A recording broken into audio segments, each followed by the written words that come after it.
mobilise, ne serait-ce que par la posture, on va mobiliser une partie du cerveau qui est très importante.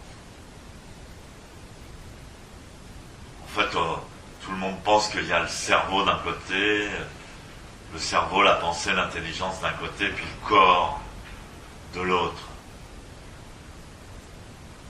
On pense que la pensée est détachée du corps. Puis quand on entend tous les moyens de communication, toutes les communications des politiciens et de la plupart des gens, on se rend compte que leur pensée est non seulement détachée de leur corps, mais elle est également détachée de la réalité. Alors tout le monde croit que la pensée est détachée du corps, mais pas du tout. Et donc dans le zazen, on rentre dans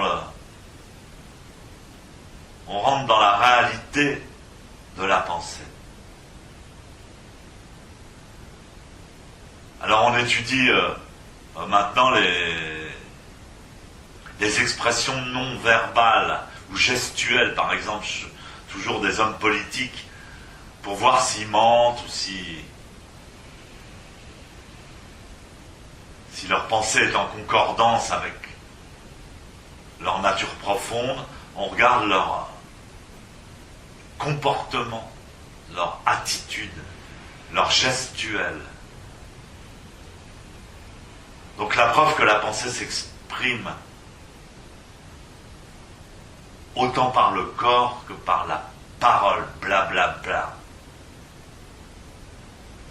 Si quelqu'un serre le poing et vous menace, vous n'avez pas besoin de mots, vous n'avez pas besoin de ces mots pour interpréter le message. Si vous joignez les mains comme pendant la prière, eh bien automatiquement vous délivrez un message de communication, d'harmonie, d'équilibre. Alors, que dire de la position de la tête? De par la position de la tête, quelqu'un qui est habitué au zazen peut comprendre la conscience de la personne qui est en face de lui. Il peut comprendre comment il pense.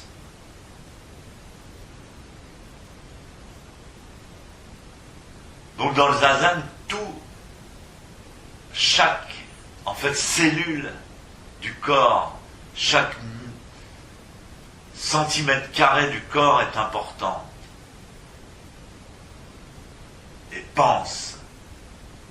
Les mains, par exemple, c'est très important, la forme des mains, la position des pouces qui doivent ni monter, ni former une vallée, ni former une montagne. Ils doivent être bien horizontaux, les pouces. À l'aplomb des deux majors, les paumes des mains aussi bien horizontales, sans compter l'assise, la stabilité de l'assise sur les 3 points, les 2 genoux plantés dans le sol, et puis les fesses, le haut des fesses ou le haut des cuisses contre le zafou, contre le coussin. Le point qui est posé contre le coussin est très important. En Chine, on l'appelle le point Huiyin, c'est-à-dire le point, on l'appelle le point de la vie et de la mort. Huiyin, c'est l'extrême yin. C'est un point qui est situé entre les organes sexuels et l'anus, qui est très important, le périnée.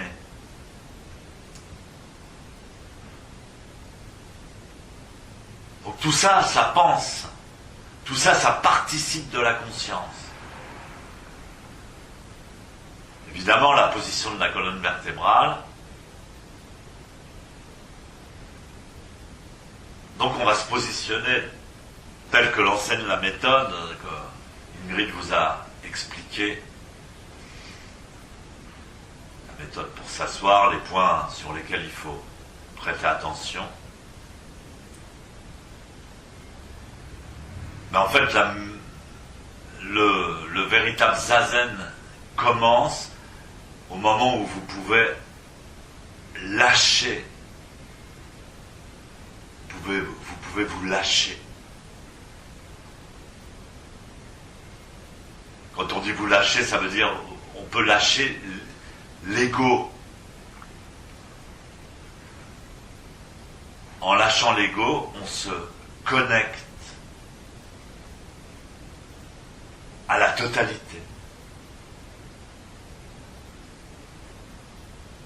Et on découvre que la totalité, en fait, c'est notre moi universel.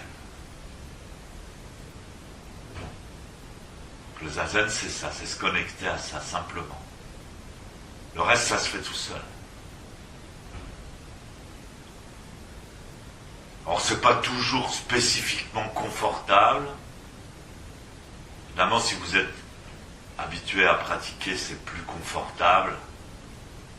C'est vrai que c'est un lieu, un espace dans lequel vous vous sentez libéré, renforcé, apaisé, clair, lumineux.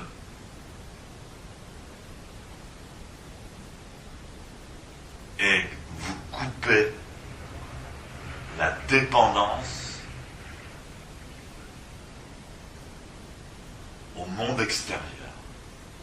Je n'ai pas dit la relation, mais je dis la dépendance. Et quand vous coupez cette dépendance au monde extérieur, à ce que pensent les gens, à ce qui se passe, vous rentrez dans une interdépendance avec le monde extérieur, avec l'univers entier, une interdépendance dans laquelle vous êtes le centre, la moelle. On emploie cette expression, la moelle, obtenir la moelle, ça veut dire être le centre de l'univers. À ce moment-là, c'est pas la peine de s'adresser aux autres, adressez-vous à votre véritable vous-même. Et réajustez votre réalité.